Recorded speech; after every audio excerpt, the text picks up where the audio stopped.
So, as you and I know as Diablo 4 players, there is a ton of time traps that exist in this game that we can do nothing about. But I want to talk to you about some of the ones that we can actually control, some of the ones that we all fall prey to, that if we simply know about and have some strategies around, we can get massive hours back in our gameplay and actually feel that sense of accomplishment and momentum in our game that we're all craving. So, one of the very first things, over obsession on builds. If you obsess about builds in early game on every piece, on every stat, you slow the game down so much. If you really want the most out of your early game, spend that extra time that you don't over check gear and spend it on actually learning the skills, finding out what core skill is the thing that you want to build around, the one you find most enjoyable, the gameplay that you think would be best for you by the time you reach the end game. So if you come through an early game and you're looking through these things and you're checking each line and, oh, vulnerable damage or control impaired, which one should I have? Is this one better? Is that one better? You really are eating up a lot of time. And in most cases, whatever gear you switch, you're going to be switching it again very soon. And so save that time and just look at from the core thing that you want. You just want to look for weapons, you want to look for damage, for armor, you want to look for armor. If it's an improvement, if this negative 31 was a plus 31 and in green, then I would just equip it. I don't spend a lot of time on it in early game thinking, well, do I want dexterity? Do I want lucky hit? Most of the time I'm blitzing through these, and it's more important to have the armor and the damage that is going to be the multiplier for most of my skills than it is to make sure I get the perfect roll on every item. So once you are doing that, you then want to start saying, hey, I'm going to actually commit to a core skill. I'm going to say in this build, I went whirlwind. So I looked at the skills and I said, okay, these are the aspects I can get in the Codex of Power. That's one of the first keys. And I picked 2 or 3. And what I did is I installed those 2 or 3 on rings and amulets. These are not giving me major, well, now they are because of the hearts, but besides the hearts, they are not giving me major armor or damage boost to my build. So I'm not too worried about that. And that allows me to be free. I'm not worried, oh, this is a great aspect. My build is really relying on this. I can just switch out my weapon because that's going to happen a lot. This is actually the first key. If I have anything that I want to be able to control and switch out often, it's going to be my weapon. Next is going to be my armor, but definitely the weapon. So I want to be free to move those in and out. Now, if I'm looking at that, I've got my 3 aspects. I put the ones that I really want on my rings and amulets, but then I start looking at, so maybe I actually got a pickup where this legendary had an aspect on it.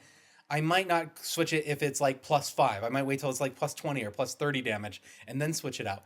Now, at capstone, when I'm saying, okay, around 45, somewhere 43 to 45, most people can do the capstone. 45 to 50, you can definitely do the capstone.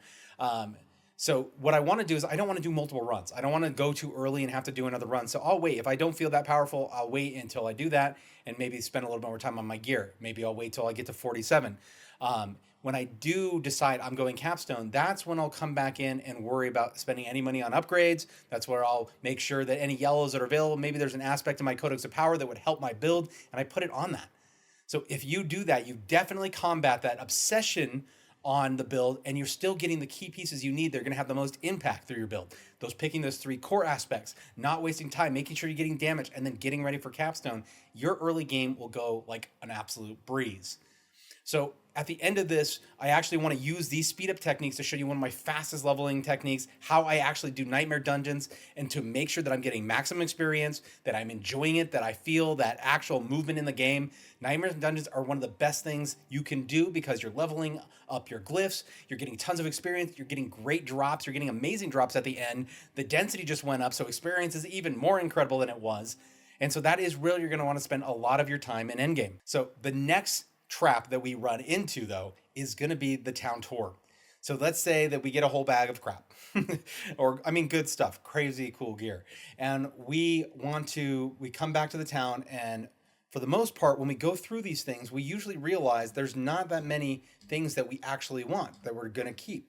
And we can generally do that sort pretty fast. If I'm looking at legendaries, I'm just looking if the aspect is a good roll. Or if the item itself is actually a good item.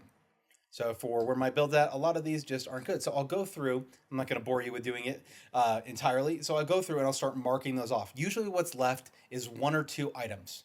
So at that point, if you leave 1 or 2 items, so I come in here, I knock off what I want. There's 1 or 2 items I'm going to keep.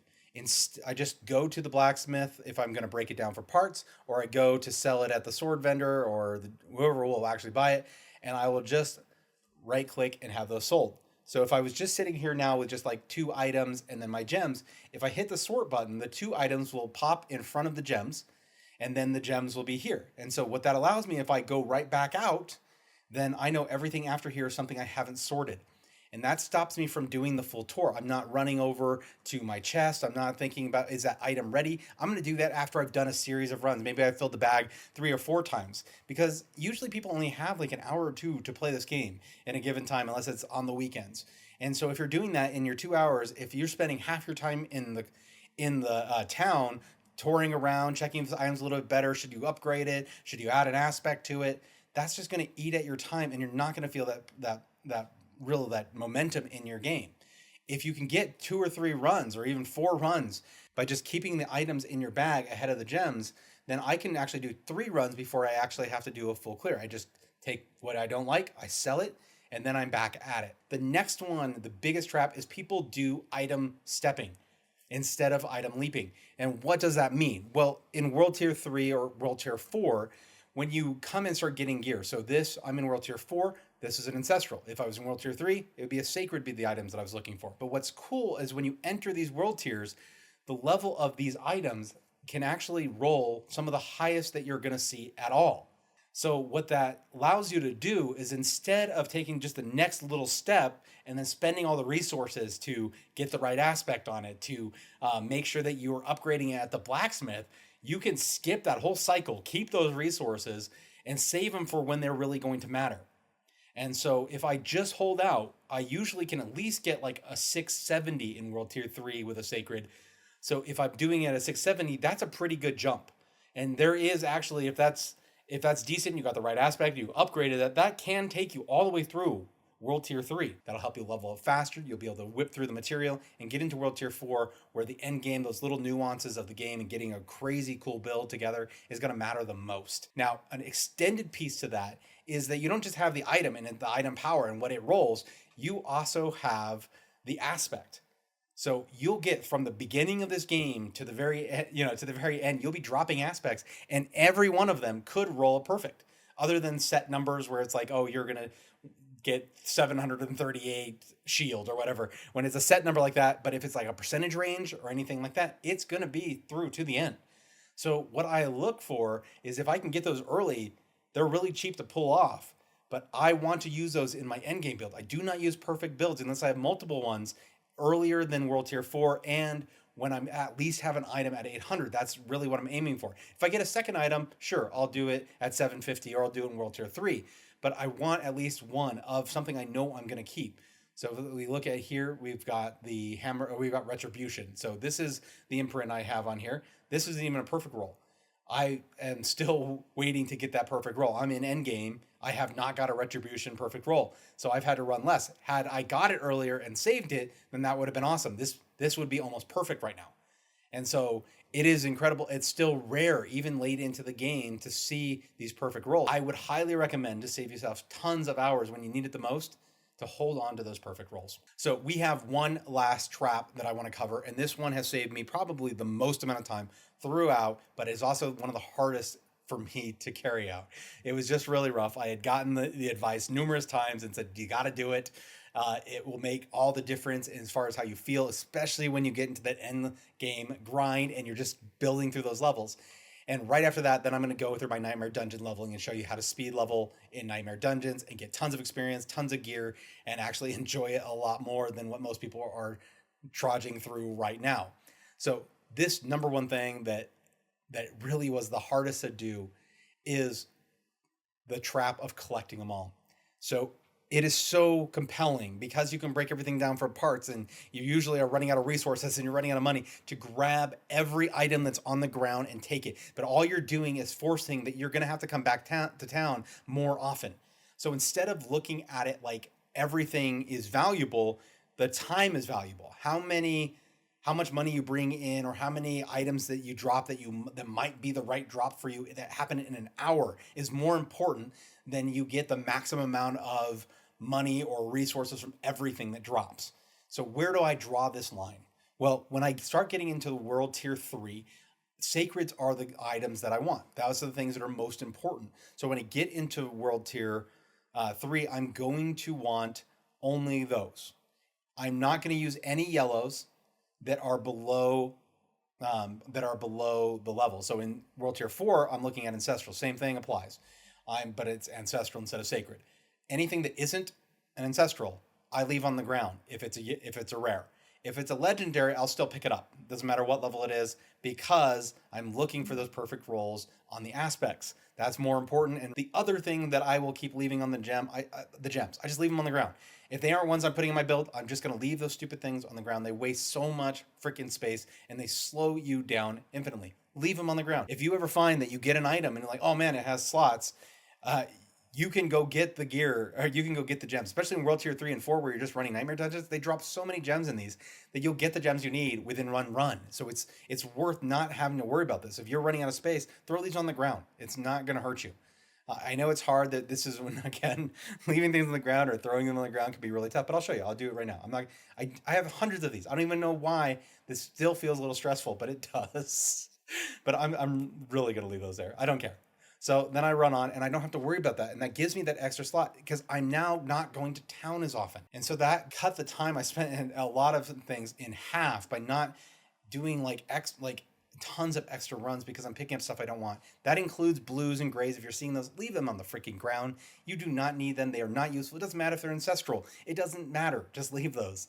These are the things that you want. That'll speed up your game significantly. So now taking all of these skills, we want to start to apply them in like together. Because if you do all of them, you start to speed up significantly, spend way less time in town. You're making quicker decisions about your gear. You have good guidelines on when you take something, when you don't. You are pushing more for that momentum and feel. You're ready to go take on a major grind in the end game and not feel it as bad as most people are. Because a lot of people right now, they're getting into end game, they don't have any of these strategies, and they're just feeling the slog, like just slows down. We don't want that feel. So I'm going to show you a couple of the guidelines that you want for Nightmare Dungeons that keep them moving fast, that get you ready for them. So one of the first things when we look at Nightmare Dungeons is there is affixes on them that basically negative, and there's a positive one, and then there's like the rest are negative. And so as you look through those and you've been doing Nightmare Dungeons for a while, eventually you'll see, man, every time I see this one, I don't want to do that. Well, don't. Break it down. You get enough of these sigils. You do not have to do every one. If you do not like the map or the dungeon itself, or you don't like the affix on it, then don't do it. I seriously, I'll scan through. If I see suppressor, gone. If I see the freaking lightning storm, gone. Not even. Like that stupid floating thing that sits behind you and then triggers a freaking alarm and makes a bubble that protects you from the lightning way back here. And especially if you're pushing in endgame Nightmare Dungeons, you can get one-shotted by this stupid thing. So you're going forward, you're getting good momentum, and then you have to run back and hide in this freaking thing. I hate the feel of it. It makes the game feel crazy slow, so I don't do them. And I would much rather not do an affix or an affix. Yeah, whatever it is. I'd rather not do one of those. I'd rather not do ones I don't like of those than not do dungeons I don't like. That is my first choice. So the first thing you do is you come through and you just check your glyphs.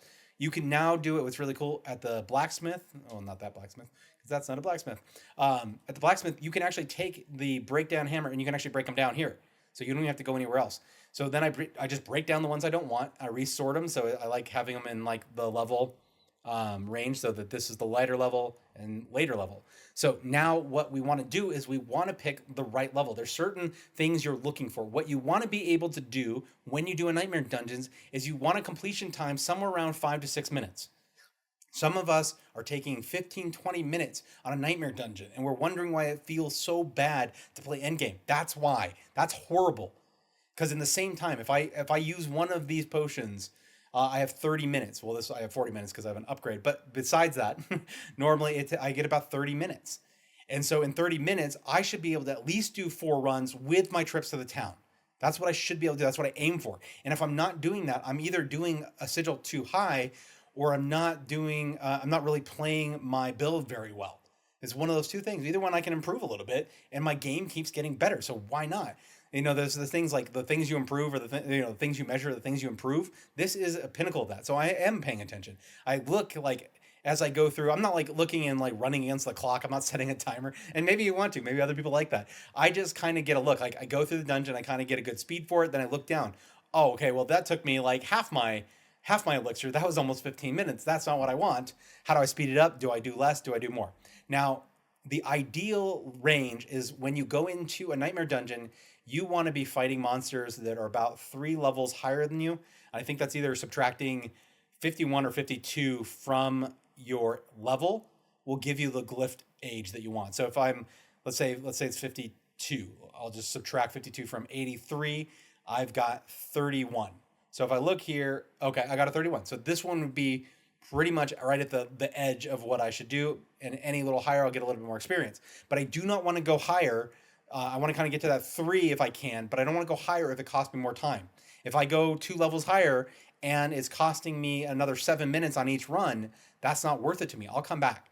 I want to aim for that 3. And if it's even if that 3 higher, but if you can't finish them that well, then just bring them down. It's more important to be leveling up your sigils, getting Paragon points, getting that experience than it is to make sure that you're like starting out at the 3. You'll get there. Don't worry about that.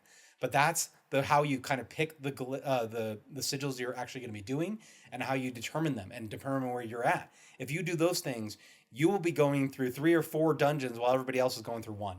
And that will make it feel so much better. The next thing that you can do is if you're having trouble with that 3, running the elixir is so important. What elixir you choose can matter a lot.